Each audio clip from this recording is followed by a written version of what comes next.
Yo, yo, yo. Are we live? Are we live? I can't tell. Are we live? I can't tell.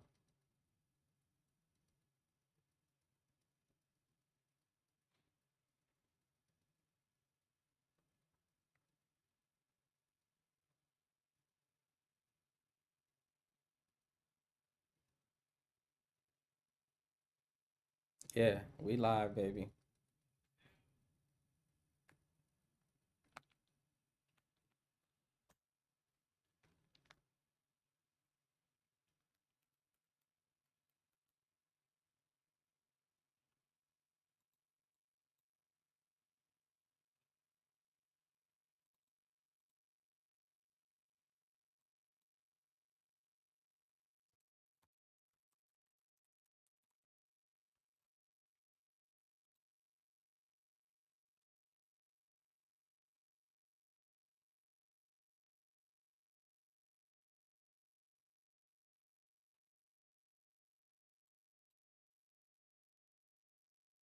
Yo, yo, yo. Welcome in, welcome in, welcome in. You get my face this time, but not for long because we're going to switch it to a different view in just a moment. There's been some changes and good changes. And welcome in, everyone. Today's topic, we are talking about leadership. I got a special guest for you all today and can't wait to get the opportunity to meet the guest. And can someone hear me? Can someone like confirm that they can like hear my voice and the audio is okay? Do we have a delay? Is the audio okay? That's what I need to know. That's what I need to know right now. I'm not using my phone. I am on TikTok Live Studio. So which is I spent all night trying to figure out how to make this work because I had a thing. And my thing is, how do I create a live on the computer where I can divide the room? Now, I've somewhat figured it out. Somewhat. But the true test is when we get folks in. Hey, why don't I just go ahead and reveal it? Why don't I just go ahead and reveal it? Come on. Let's get multi-guest going and see what this is looking like. What's up, Miss Brown? Welcome in. Welcome in. Welcome in. We are you're gonna see me configuring real quick, but it'll be very fast. So panels are up. Miss Brown is in the building. We have Nicholas in the building.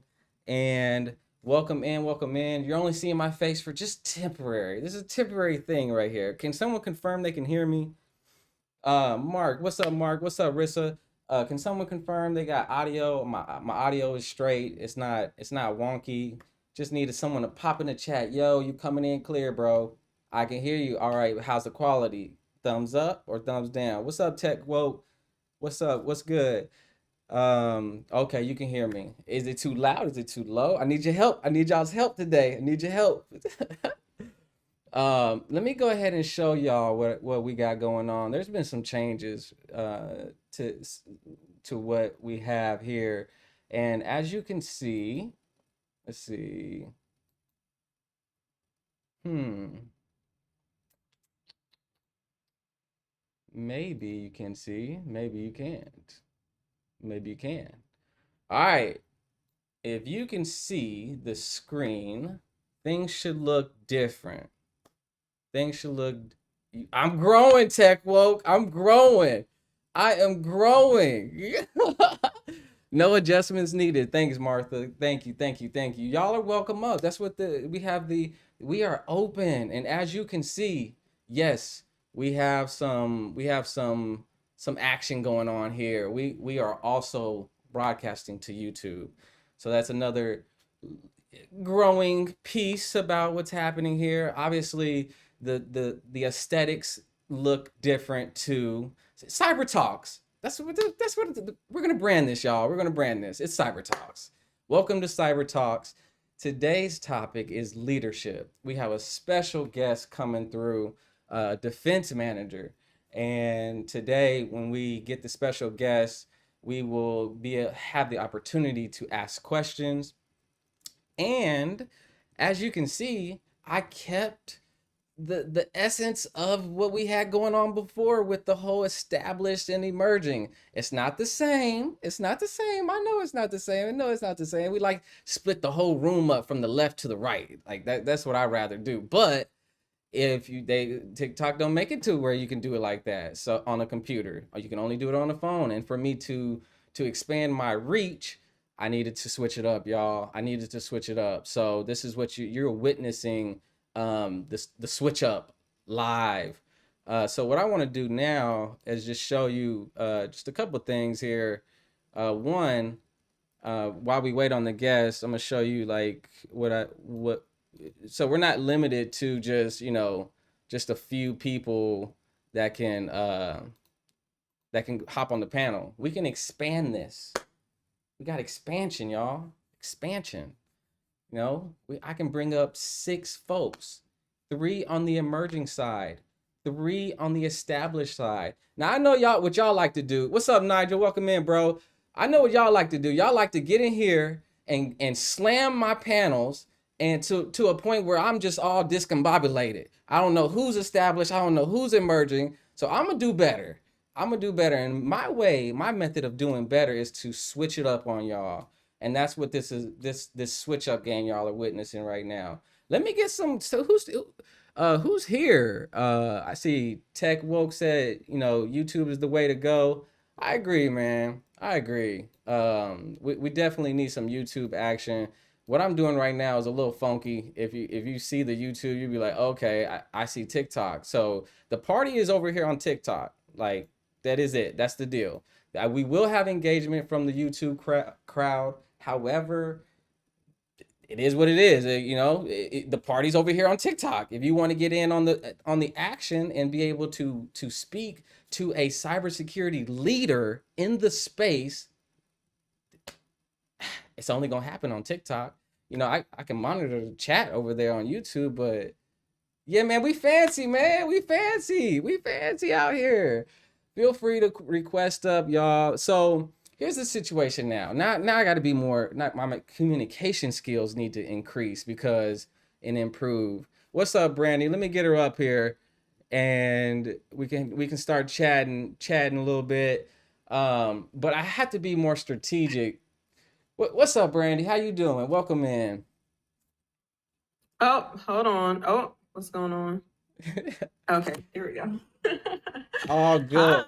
Hi. What's up? What's up? What's up? Welcome in. Welcome in. I could put you on the big screen if you want. That's a thing, and you can take over. But we Oh, can also have folks request in and still hang out with us. Right before you hopped on, I was just trying to explain. I need to get better communication skills, and you see how you're established, right? You established in the space, right? You've been there. yeah. You've done that. You climbing the ranks, you helping folks get up there, having folks break in. Yeah. Come on now, you established. Yeah. Okay, you established. All right. So if you are established, I only have one more slot, y'all. Right below Brandy, who is our special guest for the evening. She's a defense manager. She's going to dive into it. We're going to talk about cybersecurity. We're going to talk about leadership, why it's important, what you should be aspiring to do, different things that you need to think about if you're trying to level up. And we should always be trying to level up, right? Yeah. Yeah, we should. That's what I. Yeah, cool, cool, cool, cool. Am I established? Nigel, get up here, bro. Yes, you are established. And matter of fact, let me expand this because I got a feeling we're gonna run into an issue because we're only gonna have we need more people to be able to fit. So yes, I'm asking folks to come through. Come, you have the opportunity to connect with Brandy. She is built different, y'all. Her background is amazing, and her current state is extraordinary. And so she's doing some great things in the space today. And you have the opportunity to come chat with her. You have the opportunity to ask questions about leadership. You have the opportunity to ask questions specifically about cybersecurity defense and being in a managerial role and what that takes and the mindset and the brain cycles and what you need to do to be successful. So we have Brandy here to chat with. So come on and request up. And so, all right, Brandy, we'll go ahead and get the party started. Um, let me go ahead and get you up on the big screen. Talk to us. Like where'd you come from? Who are you? I know a little bit. I got a sneak peek. I know Air Force Peace. Yeah. Talk to us a little bit. Tell us what's going on. Well, first, let me answer a question from the chat. Someone asked me what my favorite Hove album is. Honestly, I'm just gonna have to say 444, but only because that's the only title that. Excuse me, I won't even go down that path. Okay, I mostly listen to R&B. But a little bit about my background is I used to be in the military. I was a cyber officer, but before then, I went to college and I actually got a bachelor's degree in psychology. And for whatever reason, the military decided that I had enough credits to pursue cyber. Now, I don't think I had enough background or experience, but they thought I did. So I eventually went into the career of being a cyber officer. But in the military, it's interesting because that entails a lot of different roles. Like I've worked with Mat V, which is like a military grade vehicle. I've worked with radios. I've worked with basically anything you can think of. I've probably like worked with it in the military. So after I was in the military for 8 years, I got out and I started my job as a global cyber defense manager at a very prominent entertainment company. I won't name drop it, but it is a very well-known entertainment company. And that's what I've been doing ever since. And each and every single day, I feel like I think I know something, and then something new pops up, and I realize I don't know anything. So it's been an interesting journey, especially going from military and like the strictness that we have in cybersecurity, and then going over to a very large, like public company that values entertainment over security. So it's been an interesting journey. Hold on. I'm trying to wrap my head. So you go the military route. You don't even know that you're gonna do cyber, but yet you ended up getting into a cyber space. I don't think people are understand what you're saying right now. 'Cause I'm looking at the likes. I don't think they liking it. Like what's going on? What's going on with the likes, y'all? Pump up the likes for Brandy. Come on, she's about to drop some game for y'all. She about to drop some game, and she's already giving you some nuggets that in order to your path is not always just you know just rolled out to you. And she went into this space and went against odds. I look, I don't know if I can get this done, but I'm gonna knock the security plus out and get it done. Because what'd you say? You had 2 weeks to get it done. Oh yeah, yeah. When I was in the military, they basically either you get your security plus or you're washed out and you can no longer pursue that job. So if you want to be in cyber, one of or any role that worked in IT, you had to get security plus. But when we were in like our tech school, our technical school trying to learn, they basically only gave us 2 weeks and they're like, here's 3 books. You got 2 weeks. If you fail this test twice, then you aren't going to be a cyber officer anymore. You're basically going to get washed out, which means you're going to get a different job, which they usually try to put people in like a personnelist role, or they try to put them in some sort of, if you're in the army, they try to put you in like I think it's infantry. Yeah, like with the guns and the bullets. They try to just give you like a lower level job, or they make you a police officer.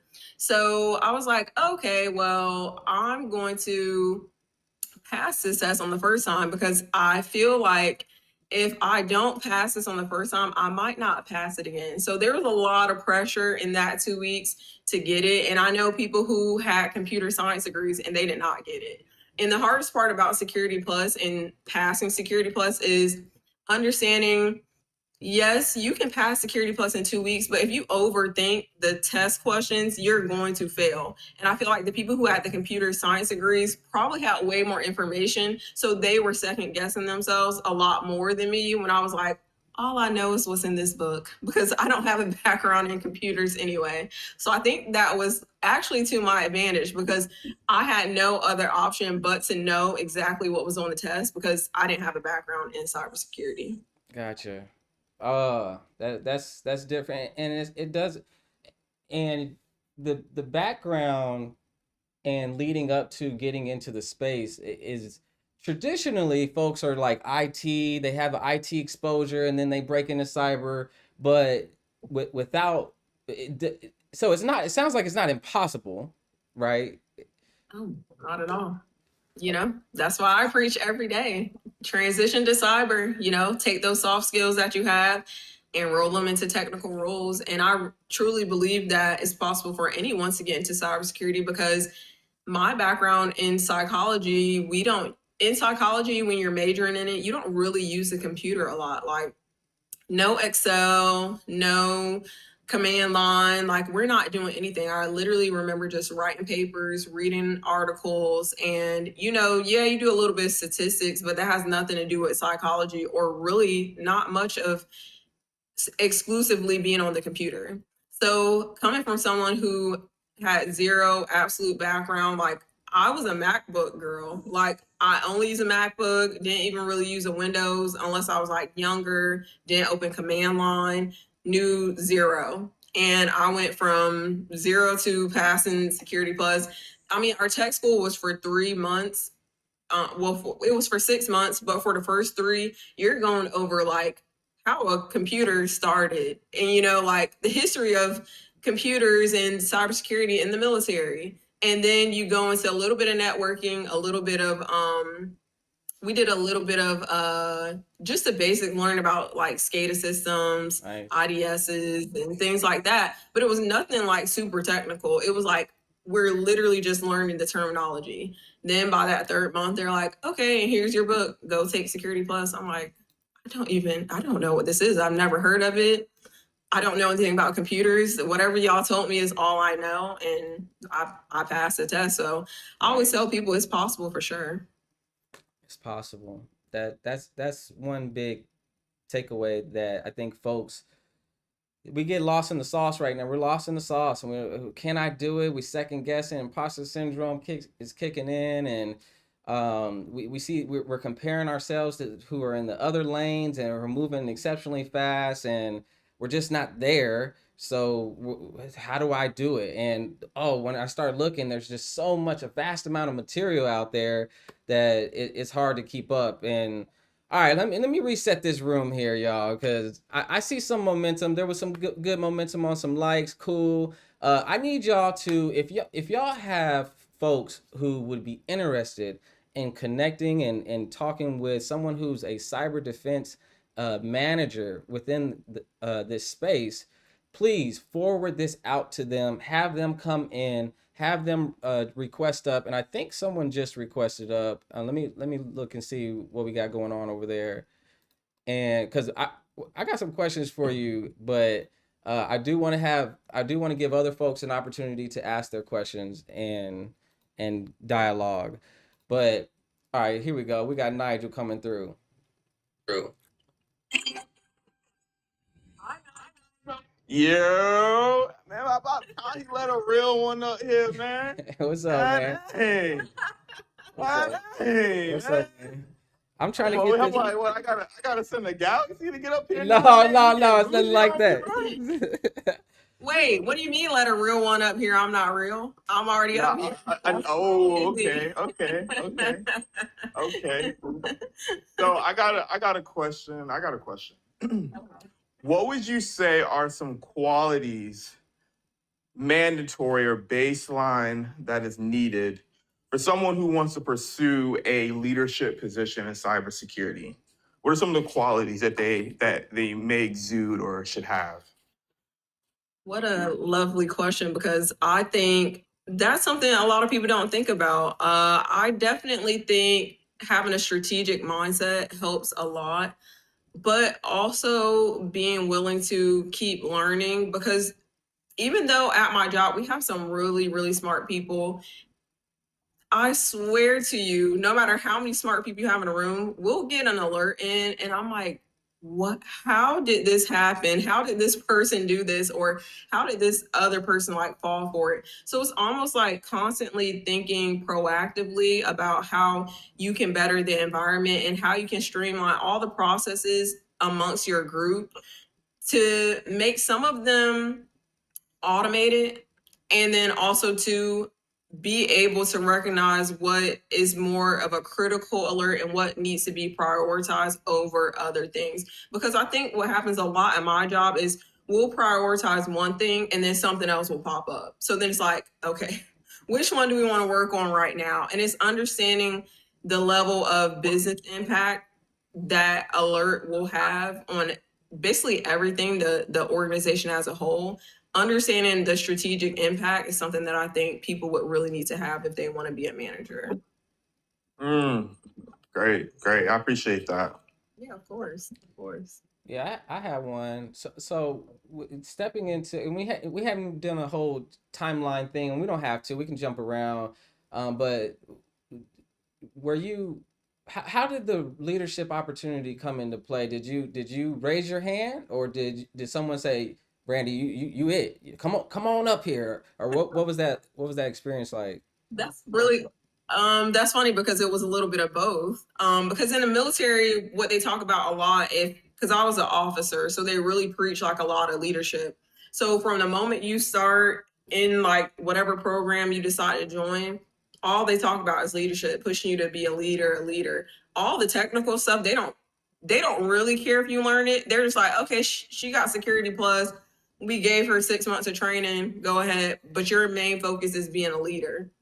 When I got out of the military, I was like, wow, I'm a little bit lost. I don't know what I'm supposed to be doing because most of my background is leadership, like strategic planning, leadership, getting resources for people. But when you step into cybersecurity in the like real world, I'd say it's completely different. Like you do need to be way more technical. You do need to understand like the ins and outs of things. So that has been like a little bit of a learning curve for me. But because I have leadership experience, it's easier because I'm just managing a lot of the people and the resources that we need. And when I was applying for my role, I actually applied to be a pen tester, which is Nice.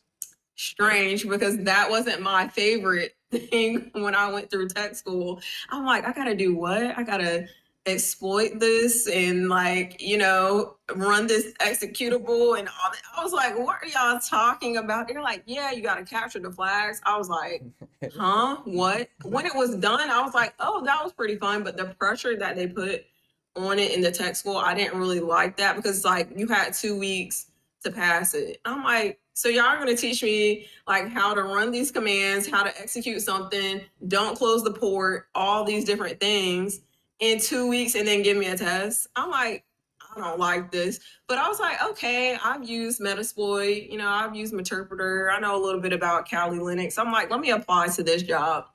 Plus, I really like my company. So I'm like, oh, I'm just going to apply to whatever they have open. So I like do my resume and I start interviewing for the penetration tester like position. And I get to like the third round and my boss, that's my supervisor right now, he saw my resume and he understood what it was saying because there's so much military jargon up there. He was like, why are you applying to be a pen tester? And I said, I need a job. What y'all hiring? I need a job. What do you mean? And then he said, no, he was like, I actually had a role just open that I think you'd be perfect for. So then I restarted the interview process for the cyber defense manager role. And I had to go through 4 more rounds and wait like 3 months. And then finally they're like, we loved you. Like, we want you to join our team. So it was a little bit of accident, but also Right there. I got chosen. Yeah. Right there. Yeah. That's exactly what I want to just hone in right now for everyone who's listening. Sometimes, sometimes when you're applying for these different roles that you don't think you can get or that you don't want to do, you don't know what the ripple effect of what's going to happen on the other end of that. So you got to see it through. You got to try. You got to make the attempt. You got to get those, I call them swings at the plate. You need some swings at the plate because you don't, you need that practice. You're gonna hear the no. You're gonna hear the big fat no. Like when you apply to the pen tester, they could have said no. They did say no. They say, but we got something better for you. Yeah, yeah. And also I found my role by I remember I was just on LinkedIn and I would apply to a role, find anybody who worked in the company who I think was remotely able to get my resume to someone, and I would just send it. I sent my resume probably to like 50, 60 people. I'm just like on LinkedIn every day, like applying for a job, sending my resume, applying for a job, sending my resume. And for the pen testing role, I just happened to send my resume to someone who did DEI at my company. She was like, she wasn't a recruiter or anything. And she was like, you know what? My dad was a veteran. So she was like, I always try to look out for a veteran. So she passed my resume to a recruiter. And that's how I got the pen testing, interview in the first place. Cause they don't even, my job is very interesting. They don't hire a lot of people. It's really hard to get in. A lot of the jobs are listed on our website are like old and not up to date and things like that. So I was surprised. She was like, "Oh yeah, I'll pass it right along." And next thing I know, the recruiters like calling me. I got the interview set up. So I always tell people, you just gotta keep pushing yourself and keep talking to whoever you can. Like, don't be afraid to keep talking and interacting with people. I like that. I like that because sometimes, I'll say it again, everyone, sometimes there may be a role that you may not be aware of that may not even be on the map, but they are seeking. They need the resource. They know they have a gap. They know that they've been struggling, limping along for so long and trying to fill that gap. And now they need someone to step in and do that. So okay, I want to get into the entrepreneurship spirit that you have, but before we go there, I want to tackle the day to day the team. What's your squad like? What kind of squad you working with over there, and that you oversee and help out, and you know, to get the Yeah. job So done? basically, on my team, we have a cyber threat intel analyst. So the person who collects all the information about what tactics the threat actor is trying to use, and they supply us with that information and they supply us with threat reports. Then I have a detection engineer. So someone who kind of works on our security tools and they configure and tailor all of the security tools to find specific alerts that we're like actually like, okay, we know this is happening. We need to look for this. They apply those configurations so we can find that. And then I have a bigger like detection and response team. It's not a lot of people, but more than the other two roles. And on the detection and response team, we have people who interpret those initial alerts that come and they triage them and they determine the criticality of them, or they investigate something that might pop up that seemingly maybe it's nothing but it could be malicious. So that's what that team does. And then lastly, I have an incident response lead, which is someone who, when we do have major incidents, they are the person who takes the lead on them and they do all the documentation, the communication, the organization of the scheduling of the meeting so we can have updates for leadership and things along those lines. And we have those people spread across the globe. So Fire. do we need to see top lead? Global operation. Okay, my follow up, and then Nigel or someone else can jump in if they have anything. So I got the vision of the team, and it sounded like some crazy expertise, like all spread around, doing all kind of different things. I want to get into the mind of a leader, and the mind of Brandy as the leader. Uh, as you're managing these different resources, how do you sometimes I imagine they're experts in what they do, and they're really good at it. How do you uh interact with them, and how do you, if they're talking about something that's like, whoa, you went too far, way over here, slow it down, like how do you manage that? It's a little bit hard because depending on what's going on, I understand for the most part what's happening. But sometimes the way that my team combines all of the information, it doesn't always tell the right story. So that's probably like my hardest hurdle to jump over is you got a lot of smart people, but that doesn't mean they know how to tell the story the right way to explain like where this alert came in from, what's the potential threat with the alert, what type of malicious activity are we looking for? What are our immediate remediations and containment activities? And then where do we go from here with cleaning it all up and making sure that it doesn't happen again? The hardest part about that is you can have so many smart people and they're like, well, I found this and I found this, and they're going down all these rabbit holes. It's like, wait. Let's back up. Because now you're accusing like 20 people. We need to know the main person who this happened to, what happened, was their account compromised, what did any data get exfiltrated? Those are the things we need to understand initially, and then we'll tell the rest of the story from there. So some of the parts and pieces might add into it, but I think my hardest job is making sure that story's told correctly and chronologically. Yeah, So I like that.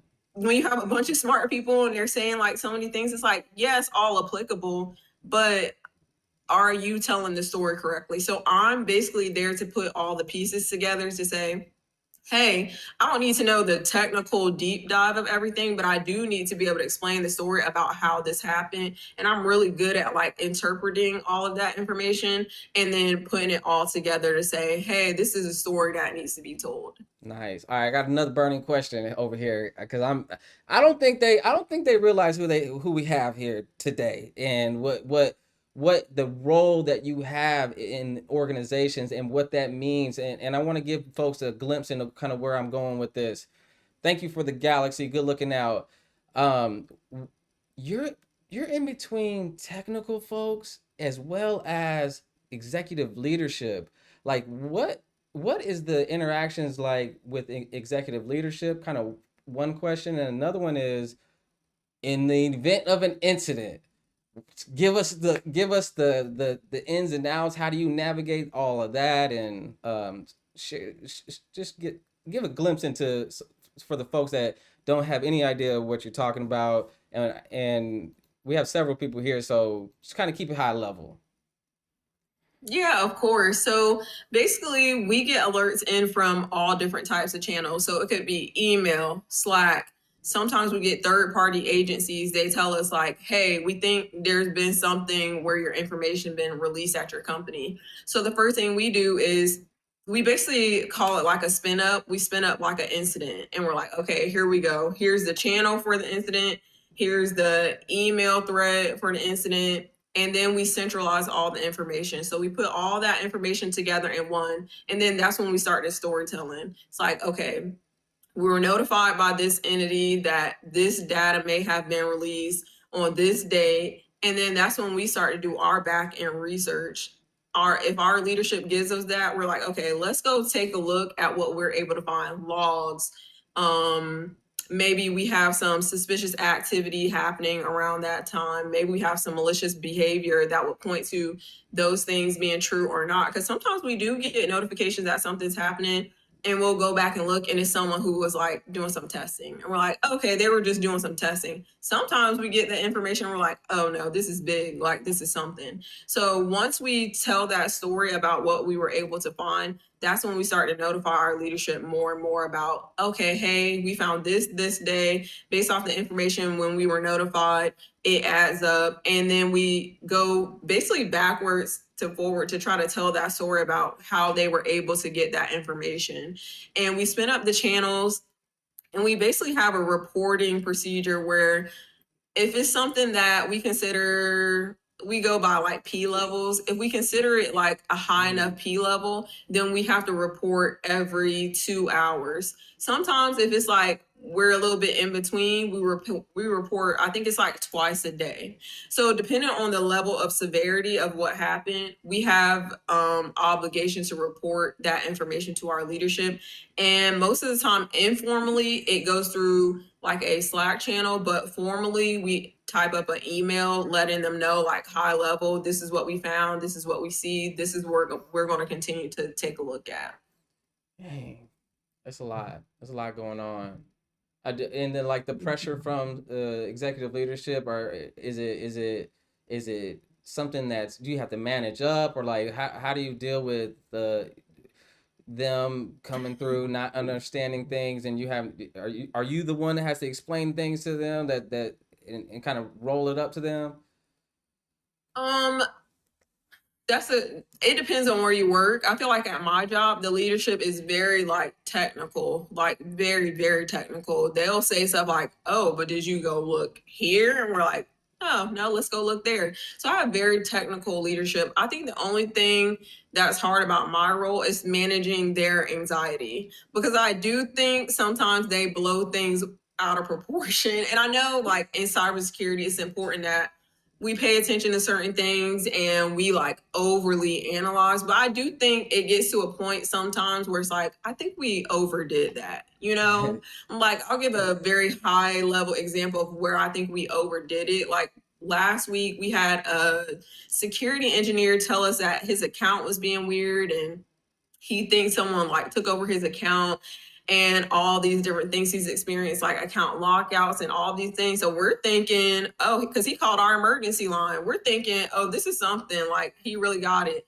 So we like research all his logs, and then they're like, oh, he works with this other person. So we're researching all their logs and access and things like that. And it wasn't turning out to show anything. Then my boss was like, well, I think we need to look further. So we're like looking more. It's like a 2 hour thing. And then we're just like, okay, that was nothing. So I was like, I think we overdid it a bit. So I think because my leadership is so technical, it's like, we didn't need to do that, you know? That's dope. That's rare too, by the way, for the folks. I mean, I get you're right. It depends on where you're at. Typically, you're the most technical, and trying having to dumb it down to their language or the business plain old English version. I want to get into the entrepreneurship. You're doing some amazing, amazing things over there, but let me take a quick commercial break over here. Everyone, Okay. the topic today is cybersecurity leadership. We have Brandy, who is a defense manager, and it has a team and it does this living and breathing every single day. And you have the opportunity to come through, ask questions, request up. We need questions either through the chat or even um, coming up and asking your question or even sharing some of your experiences too. We welcome that. Yes. Yeah. Oh, I see I'd no love to one. hear somebody. Sorry, I'm just plugging in my phone. Hi guys, how are you doing, What's guys? up? What's up? What's up? Hi. Hello, How are you? I'm good. What about you? I'm well. Good, good. I was listening to you. You were working, I think, at some cyber company. You I were. work at an entertainment company, but yeah, I do cybersecurity at an entertainment company. Oh, okay. That's cool. That's cool. I wonder what which software you're using for the security. Do you using the special like the software or just only the antivirus? Do you have the specific software? Yeah. What a great question that I cannot answer. Yeah, great. I was about to say, I'm not hey, allowed. what's going on? Hey, we're not doing that, bro. We're not doing that. Huh? I work in cybersecurity, so I know. Good I mean, it's catch. a great question, but also think of I'll just point you in the direction of like popular security tools, like anything that you can look up. Yeah, anything that you can look up. Most companies probably use those tools. Mm, maybe Hey, Nate knows, I guess. Huh? Do Say you that. know, bro, which one? Which one for what? For the tools, best tools to use on cybersecurity. I mean, Or honestly, it depends on what company you work at. Because, like I said, I don't work at a tech company. I work at an entertainment company. So, entertainment. Okay. What kind of yeah, so entertainment? Like the media, like the media type. Or no, it's not a media type. okay. Yeah. hey, Okay. But I'm not playing around today, y'all. No one, you get your questions together, bro, before you come up here, doing that, asking all these personal questions and protect yourself at all times, everyone. In the chat, protect yourself, and when you come up here, protect yourself, protect the organizations that you come from, and the environments that you're around. This is an opportunity for us to dialogue and learn more about what leadership is like within the space. We can take it offline and deal with the what the technical. DM me, bro. DM me. All right, let's just break into. I'm tired of playing. Nigel, you got something? Oh man, that's crazy. I was like low level fishing too. But anyways, a question I have is how do you handle burnout and workload stress among your team? I wish I had like a great solution for this, but honestly, I'm not gonna lie, it's really hard. Um, Something that I've started to put in place for myself is I okay, technically my job isn't 9 to 5 because obviously if we have an incident going on, then I have to be available. But what I've started to do is if it's from 9 to 5, then I just do my 9 to 5. But if there's something, because sometimes I have a team in Australia, so sometimes I have to meet with them. So that could be at like 6:30. I don't start working until like 10. Like I'm not gonna wake up early. I check my Slack. Like I'm not gonna lie, like I check it, but I'm not sitting there like, oh, you know what? I'm gonna be up at 7 and then I'm gonna log on at 9. And why when I know I have a meeting at 6:30, 7:30 at night until 8:30. Sometimes I've been on the phone at like 10:30. So I'm like, I'm not gonna keep doing that because that was actually caused me to burn out really fast. But I do think having boundaries, you still have to have boundaries in cybersecurity. I don't care what anybody says. And I do think it's hard. It's hard. I feel like a lot of people who work in cybersecurity, if they can't manage their anxiety, then they project that onto you as well. So I do have like a lot of people who are workaholics around me. I have a lot of people who they're just like always on edge about everything. And I've had to basically separate myself from that. And I have to decide on my own, like if they don't like me not having anxiety about these things, that if it's not a major incident going on, I'm not going to be available, So like if that doesn't work for this company, then it's not the job for me, and that's okay. So you have to understand your boundaries before you go into a cybersecurity position. And I always tell people, ask them like, is this shift work? Is this, like what's the on-call schedule like? Is it weekends? Do I have to work once a month, twice a month on a weekend? Tell me what that is, because not all jobs have the follow the sun model like we have at my job where I can pass it along. And we just got that. So all last year, it was just me up talking to people and interacting with them. And I'm like, wow, I don't think I can keep doing this. So now, so now that we have more people, I'm like, okay, this is much more manageable. Yeah, you can delegate the duties and stuff like that. So okay. Let me jump in one more for time. sure.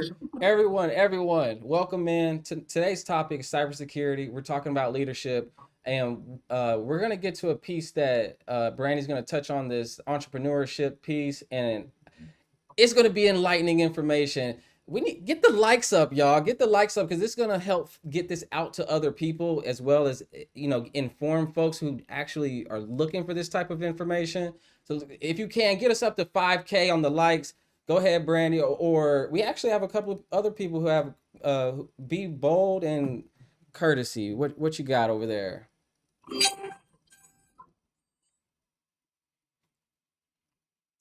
Go ahead. Yeah, what's good, y'all? Can y'all hear me okay? What's up, courtesy? How you doing? Hey, how y'all doing? I wanted to hop on. I saw the live, and the topic was, so I am interested in becoming a pen tester. I just kind of started making the pivot last year. Got my CompTIA A plus. I'm working on the Net Plus, and next step would be Security Plus. So for somebody that's just getting into the field, right now, mainly just doing like quality assurance testing, setting up for go live. I'm in the healthcare IT space. What would be something that you would recommend if I'm trying to transition into pen testing?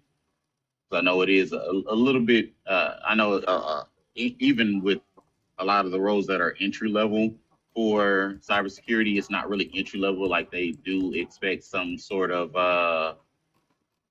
some sort of expertise out the gate, and that's a little bit difficult to break into on that end. So I've kind of already gotten my foot in the door for tech in general, but more leaning towards transitioning into like the cybersecurity side of things. Any recommendations for somebody who's pivoting?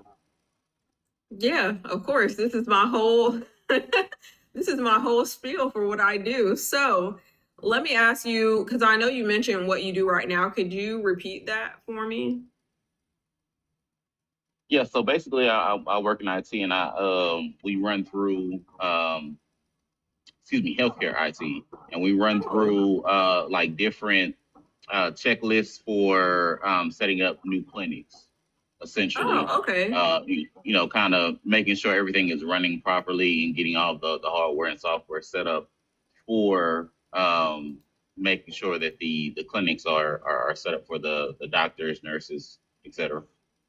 Okay, so can I ask you a question? I mean, technically, you could get Security Plus, and I'm not discouraging you from getting it because you do want to do pen testing, but I don't think you necessarily need to try to.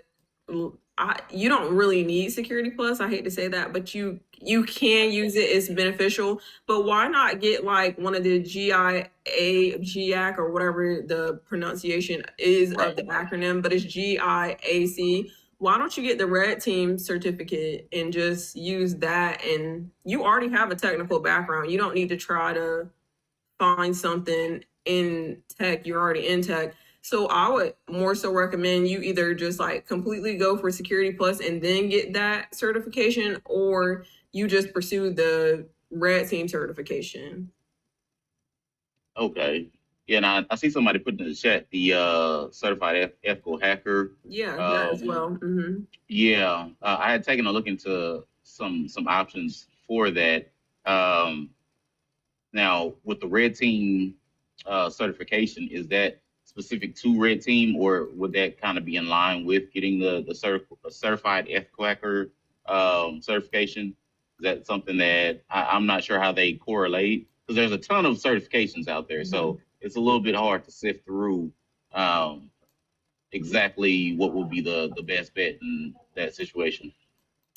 It depends on what you see your career what you see going on with your career in the future. So for example, because I see in the comments people are like, get the certified ethical hacker. That's fine if you only want to do roles where you're looking into what's going on at a company and you want to understand like, okay, they could get hacked through these different types of areas. But if you want to be a pen tester, I recommend you get the red team cert, because the pen tester is going to look more into the vulnerabilities and what is open, and it's a little bit more technical. And I'm not saying that certified ethical hacking is not a technical certificate to get, but I do know that the GIAC or whatever red team cert holds way more weight than certified ethical hacking. Yes, certified ethical hacking is red team, but I promise you, if you get that other cert, it's going to open way more doors for you. So it just depends on what you're trying to do.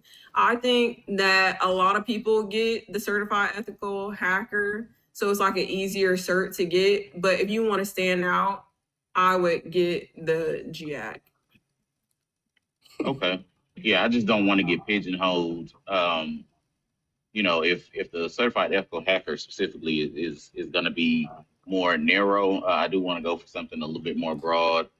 So I can make sure that whatever it is, I'm sorry, it's ethical. That whatever it is, I'm sorry. Hey, Bebo, can you mute? Yeah, I got it. It's cool. Okay, can y'all hear me? Yeah, we got you, bro. Yeah. So I don't want to go with something that's too narrow. Yeah. So I don't want to go with something that's Hey, hold on, Bebo, hold on, real quick. So courtesy, we got you, bro. I agree with Brandy. I got a question. What you got, Nigel? No, I feel like we got to peel a couple layers back. You mentioned some of your experience, and before we get to the certifications, for just me personally, is there any skill sets that you're familiar with when it comes to pen testing and or red teaming, or the difference between the two? So when you're red teaming, you're basically trying to figure out.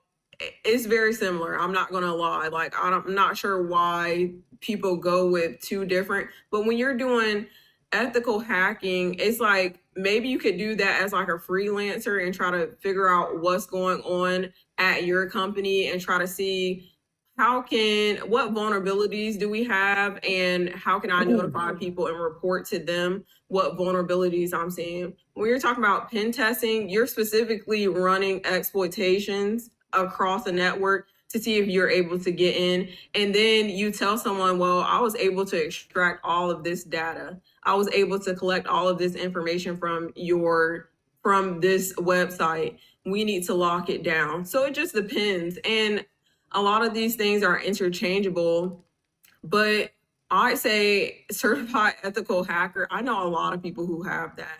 And I'm not saying that to discourage anyone from getting it. It just seems very broad versus if you put on your resume that you're a pen tester, I promise you, you're going to get a job immediately, especially if you have that GIAC.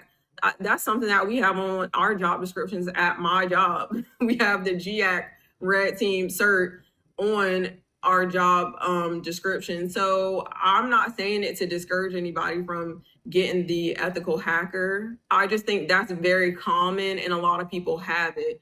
But I do think that the GIAC certificate is, I'm reading the comments, people are saying it's way more in depth, it's way more in detail. So it just depends on how technical you want to get in your role. And way more expensive. Yeah, that's it. Yeah, I'll just that's great.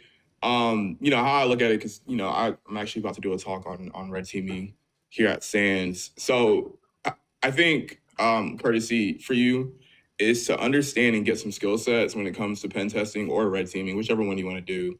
Kind of like Brandy said, think of penetration. I think he kind of said it backwards, but penetration testing is finding and exploiting vulnerabilities within a scope, right? And then red teaming is like doing simulations to see if the security controls can like detect, respond based off whatever, you know, TCPs or things that you may run continuously or whatever the red teamer may run. But I would say learn basically common types of pen testing, right? Because there's pen testing is a broad term, kind of like cybersecurity. There's different pen tests that you can do and specialize in, right? So I have homies who are excellent web application pen testers. I actually have homies that are good at the cloud pen testing, mobile app testing, pen testing. These are all different things that you can specialize in. So instead of going very broad, I would figure out first what is the scope of a pen test that you want to do, then understand the different phases with that is in a pen test, right?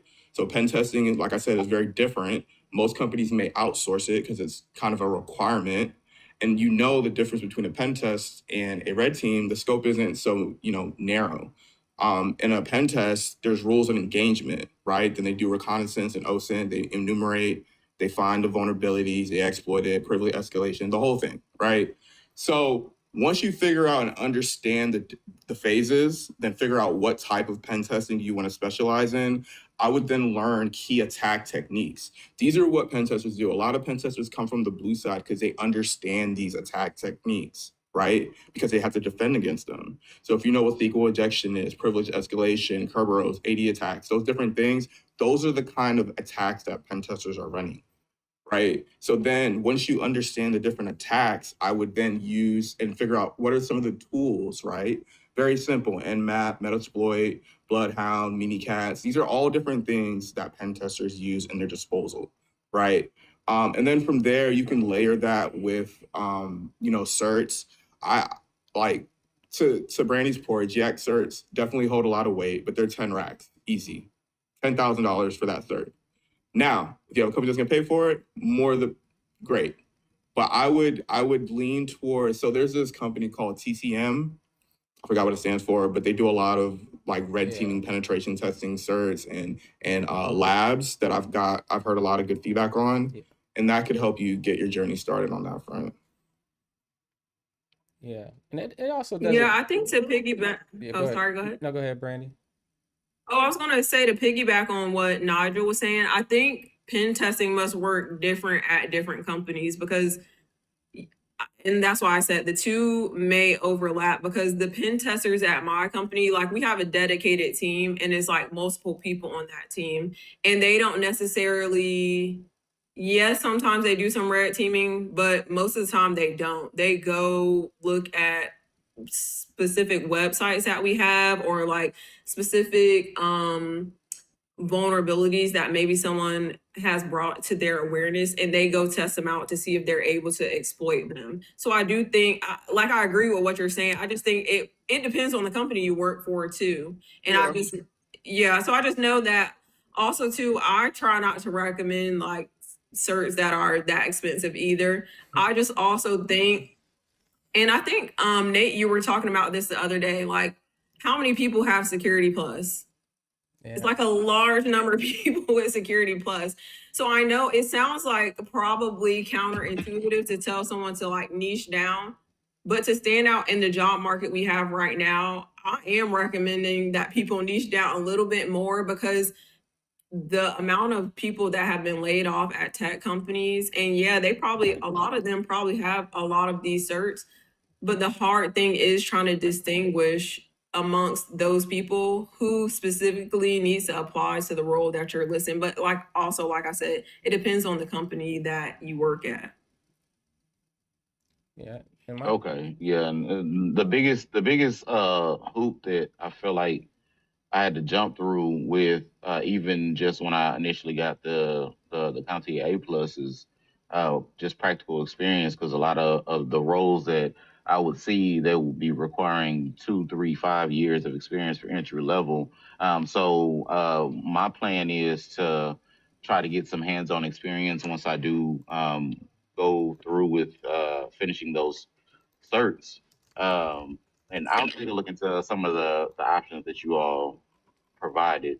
I've already, sent it to Can I- myself to make sure I'm writing that down. Go ahead, Nigel. Yeah, no doubt, man, no doubt.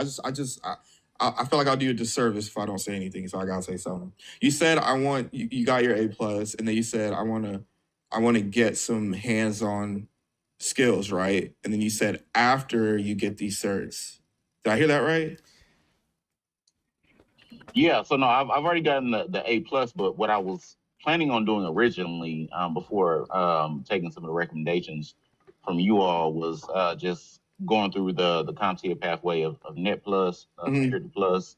But I'm hearing what you all are saying. The main thing that I was wanting to make sure I'm focusing on is even after whatever certification I do go ahead and obtain next, I want to make sure I have something lined up for me to be able to get some hands-on, some practical experience with actually working in those types of environments, so I can have something to put on paper for whenever I am going for those kinds of roles.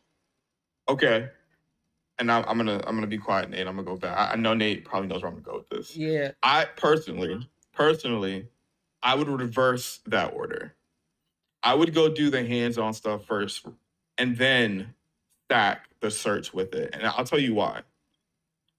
If you go to when you're done with this, go look up TCM Security. They have a whole bunch of red teaming and pen tester real good labs, VMs. You're gonna spin up. You're gonna go in there and break stuff and do stuff.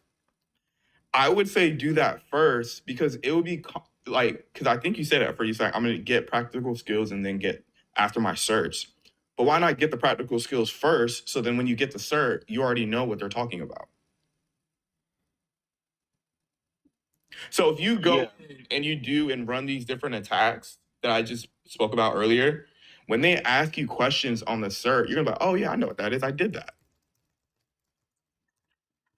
Okay, yeah, and I already have TCM written down, so I can take a look into that.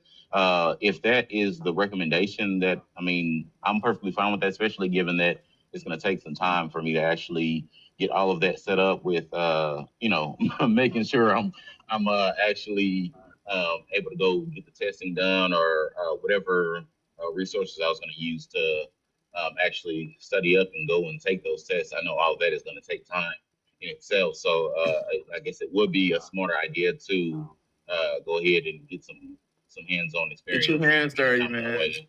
Get your hands Yeah. dirty. You ain't gonna go in no interview and they ask you what was question 5 on the CompT or whatever. They're not gonna ask you. They don't care. Yeah. No, Already. for I real. appreciate y'all's input. That's a good question, and I want to say something that's more towards everyone that is gunning for certs. And we mentioned that, you know, hey, it could slow you down. It could slow you down to your goals if you're just a linear approach to let me get this one, then that. But the thing is, you don't always have to just like the CEH, for example, you don't have to get the cert. You can study for the cert and you can get the knowledge Yeah. and leverage it to then you know, catapult or that stepping stone into that tougher cert, that big boy cert. And that I would say we need to have more focus on those bigger, better certs these days, mainly because the competition is out there and they already got the cert and the one that you're looking for, but they don't have that next one up. So you could smoke them and get to where you're going with your goals faster, and by keeping your eye on the prize and thinking, you know, levels up. And so we are running out Certs of are for time. everyone else. Yeah. Certs are for everyone else. Hands-on skills are for you. Yeah, yeah. Brandy, talk to us about transition to cyber. Tell us what's going on. I went to one of the events. I was blown away. I learned a lot, and the panels that you all had out there was phenomenal. So can you share what you got going on in that space these days? Yeah, of course. So, transition to cyber is basically helping people take their soft skills and translate them into technical roles. So, one of the games that we play at Transition to Cyber, the icebreaker, is match these soft skills with a generic job and place it with a technical role. Because I think that a lot of people don't see themselves in cybersecurity because they feel like it's unobtainable and it's unreachable. But what I try to explain to people is no, like you need to pay attention to your soft skills, because I promise you, when I interview people, the last thing I'm thinking about is all the certification they have on their resume. I'm not thinking about that. I'm thinking about what's your experience? What's your confidence level? Can you speak to the things that you know that will get you this role, or the things that'll be beneficial to my team? So I try to explain to people, you never know. Like a lot of people who join Transition to Cyber, which we try to help these people get these technical roles, they have like a criminal justice background. They're like, I just don't know. Like, I work in criminal justice. I'm like, all I do is investigate people online. You know, like that's it. I use a computer to investigate people doing bad things. You're just using your degree differently than how I use mine. So I try to explain to them, like, let's take a look at all your soft skills that you have. And yeah, some of these people do gotta they have to start at IT help desk. That's fair. But some people, I'm like, oh, you have a background in information systems, but you just work in like healthcare, but you want to do cybersecurity. Hey, look, that's easy. You know, you don't have to do much. And I think there's a lot of information online that tells people either sign up for my boot camp and it's like $2,000, or sign up and, you know, take my learning course. I mean, but you're not, I mean, at the end of it, yeah, you're going to probably have more knowledge than what you started, but you don't have a certificate or like anything to show for what you've done. And I'm not trying to knock people giving others experiences or, you know, telling them how to do certain tasks.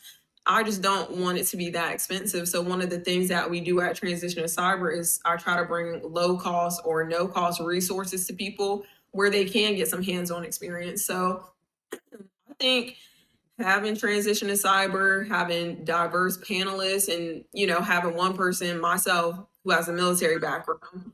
Our other panelist, she has no certs whatsoever, but she makes more money than me doing tech consulting. And then we also have someone who did a traditional background. He went to school for computer science. He got some internships. He did a program to bridge him into like working in fintech. And he's climbing the ropes in fintech. He's a senior system security engineer right now, and he's actually going to school to get his degree in cyber defense management. So we have a very diverse background of people who are giving you their understanding of how their soft skills got them into the roles that they're in now, because you can get into tech with your soft skills alone. You just need to understand what it looks like to build a roadmap. So all we do is like sit down with people, coach them, and try to tell them this is your specific roadmap. Yes, some people do need to get Security Plus, but I'd argue to say a lot of people who are pursuing Security Plus might not need it. You might not need it. So I try not to let people just jump the gun and just be like, I just paid somebody $2,000 to take a Security Plus boot camp. Why? I got Security Plus in 2 weeks with 3 books Yeah. that was probably less than $150. You don't have to pay somebody to do that. So I want to try to explain that to people. And also I think sometimes people do have an IT background and they come to me and they're like, I want to be, in GRC, or I want to be in like cybersecurity. And I'm like, okay, well, what do you do? What's your background? And they explain it to me and I'm like, okay, well, what are you trying to do? And they're literally, I feel like 90% of the time they're like, I'm studying for Security Plus. I'm like, okay. Yeah. Let's try to break that out to dive into why exactly you're studying Security Plus. It's not a bad cert to get. I just think, like Nate, you were talking about the other day, like it's just oversaturated. There's so many people who have Security Plus when there's other certificates to get. And like I was saying earlier, I do think in this day and age, it's better to have a niche, because that's going to stand out a bit more to employers versus like every single person has Security Plus. There's so many people with just Security Plus. What are your advantages and what are the type of skills that you're going to bring to the company that makes you stand out amongst the group? Yeah, that's fire. And we are about out of time, unfortunately, everyone. I think that we can maybe get one more question out if Brandy will allow. Can I ask a question? Sorry. Yeah.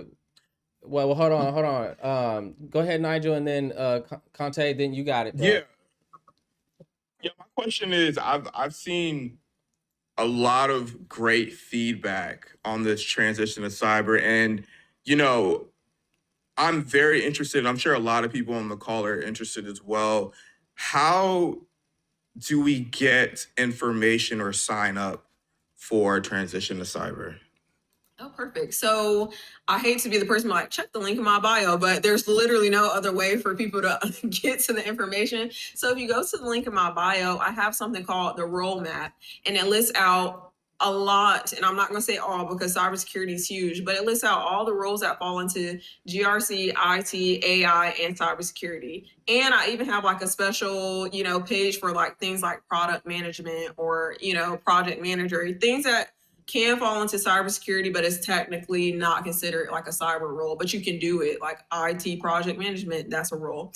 So in order to get some information about that, you can sign up for my role map. It's free. And I send information out all the time to people about how to transition, or I send out entry level roles to people. I send out tools that sometimes people bring stuff to me and they're like, hey, I think this would be great for your group. So I'll send it out to the group. So if you're interested in that, you can either follow me or just click the link in my bio, sign up for the role map, and the role map will get you on my email list, and you'll get emails from me. And if you're interested in like coaching and understanding what I look for as a hiring manager, feel free to do that as well, because I interview people all the time and I unfortunately see a lot of mistakes and patterns with interviewing people, reviewing resumes, and just interacting with people on a day-to-day basis.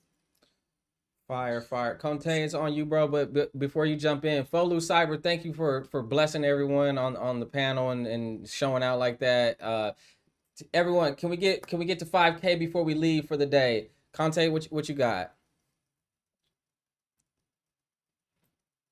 How you guys doing?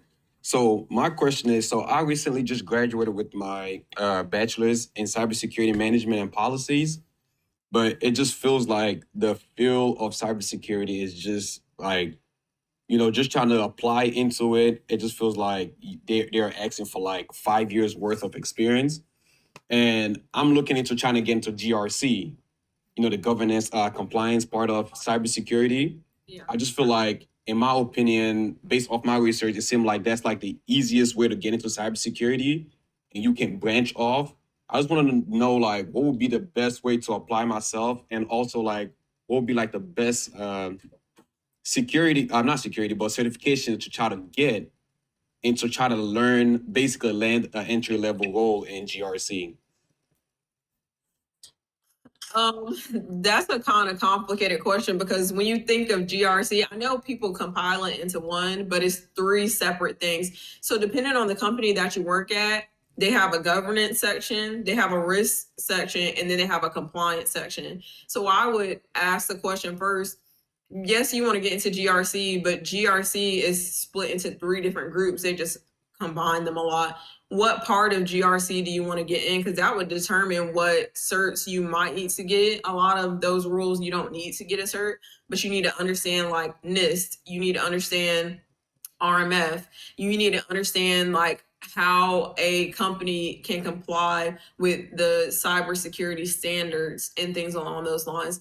And I do know some of those rules do require people to have a certain level of experience, but also another question I'll ask you, are you looking for is the role that you're looking for above your experience level, but you want to get paid a certain amount? Or, because I do think they have entry level roles for GRC, but if you're trying to maintain a certain level of pay, then you might not go for those roles. Like, does that make sense? Because there could be something open, but it might be 60,000.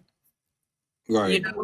So it depends. You gotta weigh your options on what that looks like for you to get into that role.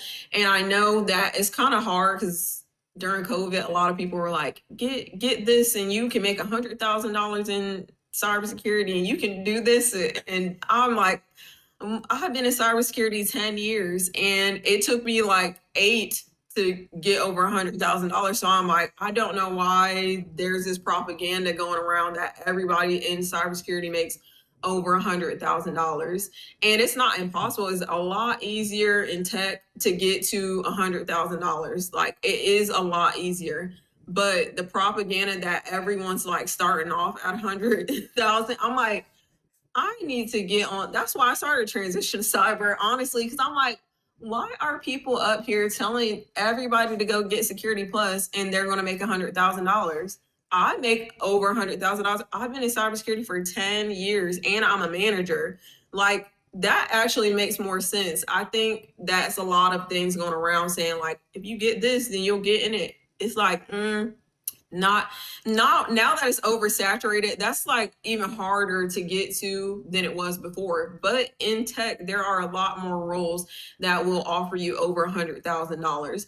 But specifically, if you want to get into GRC, you have to understand like the different types of policies and frameworks and things along those lines, or decide which part of GRC you want to go into before you can take that next step. So I would recommend like looking into the rules more closely and reading the descriptions and see, does this fall under risk, governance, or compliance? Or if it's all three, you got a lot of studying to do. You need to go read up on those things and understand what that looks like. Yeah. All right. Thank you so much for that. Yeah, of course. Nice. All right, y'all. I need to shut it down. We could go all night. And we just out of respect of Brandy's time and her availability, I do want to get her out of here, and I hope that we can get you back to spend more time with us. And if you're welcome at any moment to come through and pop in, share some insights. And I appreciate everyone that participated on the panel, and the folks all have been the chats going crazy, and all these gifts. Folu, Cyber, Nigel, y'all showed out today. Like for real, I need to I don't know what y'all doing. Y'all need. Wait, I sent gifts. So somebody was doing something. Somebody was showing Oh, out. I've been hacked. Oh, who hacked my? Not hacked. That's crazy. And any closing, Brandy? Anything to get us out of here? Anything you want to say on the way out? Oh, well, you're going to be a part of Transition to Cyber when we have the next virtual. You're going to be a special guest. So stay on the lookout for the date for when Nate's going to join us and, you know, drop all his knowledge about his background and things along those lines at the next virtual version of Transition to Cyber. Dates to follow is probably going to be sometime in May, but yeah, Nate's going to be our special guest. Cool. Thanks for having You me. leaked it. All right, cool. That's cool. I look forward to it. I think it'll be a great discussion. I love talking about my background, and thank you for even considering and thinking of me. And we'll get you out of here. I hope you have everyone. The weather is crazy, so make sure you protect yourself at all times. And thank you, Brandy, so much. And everyone, have a great rest of your evening. Thank you.